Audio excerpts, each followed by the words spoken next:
Praise Lord. പ്രിയപ്പെട്ടവരെ, Lucas സുവിശേഷത്തിൽ 10-ാമത്തെ 17 മുതലുള്ള തിരുവചനങ്ങളിൽ നമുക്ക് ഇപ്രകാരം കാണുവാനായിട്ട് സാധിക്കും. യേശു 72 പേരെ തിരഞ്ഞെടുത്തിട്ട് താൻ പോകാനിരുന്ന സ്ഥലങ്ങളിലേക്കെല്ലാം ഈ 2 പേരായിട്ട് ഈശോ അയക്കുന്നുണ്ട്, ശിഷ്യന്മാരെ. അങ്ങനെ ഈ ശിഷ്യന്മാർ പല ദേശങ്ങളിൽ പോയിട്ട് സുവിശേഷ പ്രഘോഷണവും പിശാചുകളെ ബഹിഷ്കരിക്കുകയും രോഗികളെ സുഖപ്പെടുത്തുകയൊക്കെ കഴിഞ്ഞിട്ട് തിരിച്ചു വന്നിട്ട് ഈശോയെ കാണുന്ന ഒരു രംഗമാണ് ലൂക്കാസ് സുവിശേഷം 10:17. അവിടെ ഈ ശിഷ്യന്മാർ ഇപ്രകാരമാണ് പറയുന്നത്. വളരെ സന്തോഷത്തോടുകൂടി ഇവർ തിരിച്ചു വന്നതിന് ശേഷം ഈശോയെ കണ്ടിട്ട് പറയുകയാണ്, കർത്താവേ, നിൻ്റെ നാമത്തിൽ പിശാചുകൾ പോലും ഞങ്ങൾക്ക് കീഴടങ്ങുന്നു. ഈശോയോട് പറയുകയാണ്, നിൻ്റെ നാമത്തിൽ പിശാചുകൾ പോലും ഞങ്ങൾക്ക് കീഴടങ്ങുന്നു. അപ്പോൾ ഈശോ പറയുകയാണ്, സാത്താൻ സ്വർഗത്തിൽ നിന്നും ഇടിമിന്നൽ പോലെ നിബന്ധിക്കുന്നത് ഞാൻ കണ്ടു. എന്നിട്ട് ഈശോ പറയുകയാണ്, ഇതാ പാമ്പുകളുടെയും തേളുകളുടെയും ശത്രുവിൻ്റെ സകല ശക്തികളുടെ മീതെയും ചവിട്ടി നടക്കുവാനായിട്ട് നിങ്ങൾക്ക് അധികാരം തന്നിരിക്കുന്നു, ഒന്നും നിങ്ങളെ ഉപദ്രവിക്കില്ല എന്ന് പറയാം. പ്രിയപ്പെട്ടവരെ, ഇതിൽ നിന്ന് നമ്മൾ മനസ്സിലാക്കേണ്ട ഒരു കാര്യമെന്ന് പറയുന്നത്, പ്രിയപ്പെട്ടവരെ, നമുക്കെല്ലാം യേശു ക്രിസ്തുവിനോട് ഐക്യപ്പെട്ട്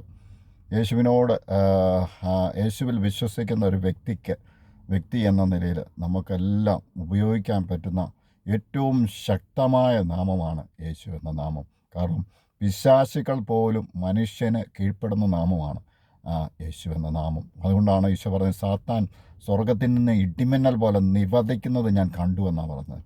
സാത്താനെ സ്വർഗത്തിൽ നിന്ന് നിബന്ധിക്കുന്ന നാമമാണ് യേശു നാമം എന്ന് പറഞ്ഞാൽ, നമ്മുടെ ജീവിതത്തിൻ്റെ പ്രശ്നങ്ങൾ, നമുക്കുണ്ടാക്കുന്ന പ്രശ്നങ്ങൾ, പ്രതിബന്ധങ്ങൾ, പ്രതിസന്ധികളിലൊക്കെ ഈ നാമത്തെ എടുത്ത് ഉപയോഗിക്കുമ്പോൾ ആ പ്രശ്നത്തിൽ നിന്നും സാത്താൻ ഇടിമിന്നൽ പോലെ നിബന്ധിക്കുന്ന ഒരു നാമമാണ് യേശു നാമം എന്ന് പറയുന്നത്. അപ്പോൾ നമ്മുടെ അടുത്ത് അത് ഉപയോഗിക്കണമെന്ന് ദൈവം ആഗ്രഹിക്കും. എന്നിട്ട് പറയുകയാണ്, ഇതാ പാമ്പുകളുടെയും തേളുകളുടെയും ശത്രുവിൻ്റെ സകല ശക്തികളുടെ മീതെയും ചവിട്ടി നടക്കുവാനായിട്ട് നിങ്ങൾക്ക് ഞാൻ അധികാരം തന്നിരിക്കുന്നു, ഒന്നും നിങ്ങളെ ഉപദ്രവിക്കില്ല എന്ന് ഈശോ നമ്മളോട് വാഗ്ദാനം ചെയ്യുകയാണ്.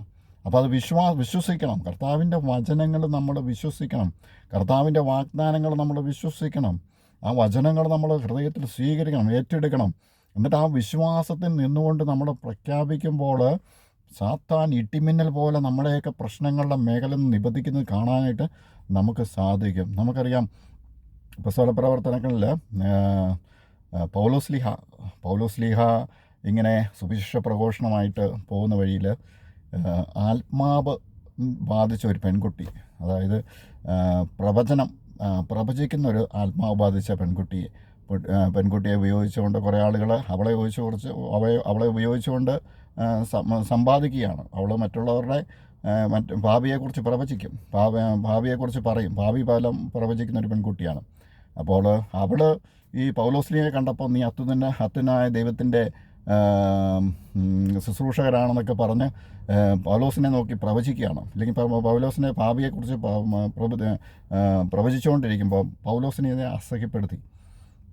അസഹ്യപ്പെടുത്തിയപ്പം അസഹ്യമായിട്ട് തോന്നി പൗലോസ് പറയാണ്, നസറേനായ യേശു ക്രിസ്തുവിൻ്റെ നാമത്തിൽ ആ സ്പിരിറ്റിനോട് പുറത്തു പോകാനായിട്ട് പറഞ്ഞ നിമിഷം തന്നെ ആ മകളിൽ നിന്നും ആ സ്ത്രീയിൽ നിന്നും ആ പെൺകുട്ടിയിൽ നിന്നും ആ സ്പിരിറ്റ് പുറത്തുപോയി. അപ്പോൾ യേശുനാമത്തിൻ്റെ ശക്തിയിൽ, യേശുനാമത്തിലുള്ള വിശ്വാസത്തിൽ അവളോട് കൽപ്പിക്കുന്ന ആ നിമിഷത്തിൽ തന്നെ, അറ്റ് ദാറ്റ് മൊമെൻറ്റിൽ തന്നെ ആ സ്പിരിറ്റ് ആ പെൺകുട്ടിയിൽ നിന്ന് വിട്ടുപോയി. അവൾ സ്വതന്ത്രയാവുകയാണ് ചെയ്തത്. അതുപോലെ തന്നെ പ്രിയപ്പെട്ടവരെ, നമ്മളും ഈ വിശ്വാസത്തിൽ നിന്നും, നാമത്തിലുള്ള വിശ്വാസം, യേശു നാമത്തിൽ ഉള്ള വിശ്വാസത്തിൽ നിന്നും കൽപ്പിക്കുമ്പോൾ, പ്രഖ്യാപിക്കുമ്പോൾ പൈശാചിക ശക്തികൾക്ക് പിടിച്ചു നിൽക്കാനായിട്ട് സാധിക്കത്തില്ല. ഒക്കെ പുറത്തു പോകേണ്ട. കാരണം യേശുനാമത്തിന് മുമ്പിൽ എല്ലാ മുട്ടുകളും മടങ്ങുമെന്നാണ് പറഞ്ഞത്. എല്ലാ ശക്തികളും ആ നാമത്തിന് മുമ്പിൽ കീഴടങ്ങുക ചെയ്യും. കാരണം ഏറ്റവും വലിയ പവർഫുള്ളായിട്ടുള്ള നാമം ഏതാണെന്ന് ചോദിച്ചു കഴിഞ്ഞാൽ അത് യേശു നാമമാണ്. ഏറ്റവും വലിയ പവർഫുള്ളായിട്ട് നാമമാണ് യേശുനാമം.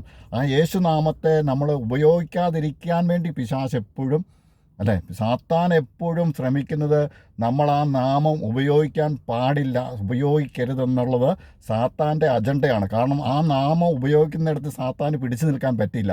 അപ്പോൾ അവന് ആ നാമം ഉപയോഗിക്കാതിരിക്കാൻ വേണ്ടിയിട്ട് എല്ലാ ശ്രമങ്ങളും അവൻ നടത്തിക്കൊണ്ടിരിക്കും. എന്നാൽ പ്രിയപ്പെട്ടവരെ, നമ്മൾ ആ വിശ്വാസത്തിൻ്റെ കണ്ണ് തുറന്നുകൊണ്ട് ആ നാമത്തെ പ്രഖ്യാപിക്കുമ്പോൾ ദൈവശക്തി അതിൻ്റെ മേൽ വ്യാപിക്കും നമുക്ക് കാണുവാനായിട്ട് സാധിക്കും. Praise the Lord. ആമേൻ.